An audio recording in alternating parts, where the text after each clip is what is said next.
Еден македонски државјанин е заразен од смртоносниот коронавирус, кој беше дел од екипажот на крузерот Diamond Princess, а сега е сместен во болница во Јокохама.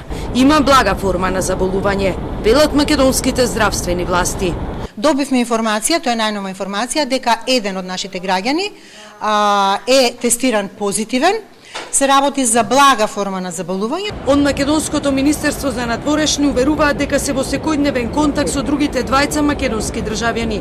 Тие се во добра здравствена состојба и остануваат на бродот кој што во целосна изолација стои закотвен на брегот на Јокохама. Страв, тежина и неизвестност владее на Diamond Princess. Часовите минуваат во секојдневни непријатности, редовна медицинска контрола, мали соби, валкани чаршафи, еднолична храна и тешка работа на стотиците членови на екипажот. Шерил и Пол Монески понекогаш излегуваат на една од 17 палуби на бродот и се поздравуваат со малите бродови кои поминуваат. Тоа се единствените срекни моменти. Но најважна за нив е добрата интернет мрежа за да комуницираат со своите најблиски. Well, we're definitely concerned, definitely.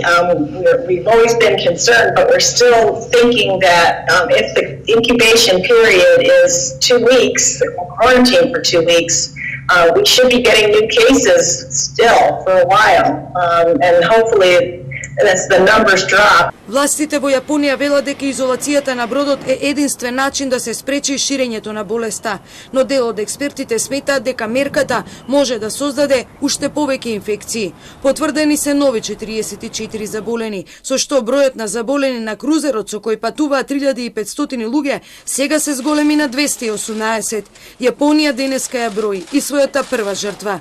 Кинеската провинција Хубеј со рекорден биланс на смртни случаи заразени, 242 мртви и повеќе од 14.800 заразени за еден ден, со што вкупниот број на луѓе кои починале од последици на коронавирусот во Кина се зголеми на 1310, а бројот на заразени е 48.206. Светската здравствена организација соопшти дека зголемениот број на заболени го оправдува со поширокото дефинирање на болеста, сега наречена COVID-19. UK say this is heroic.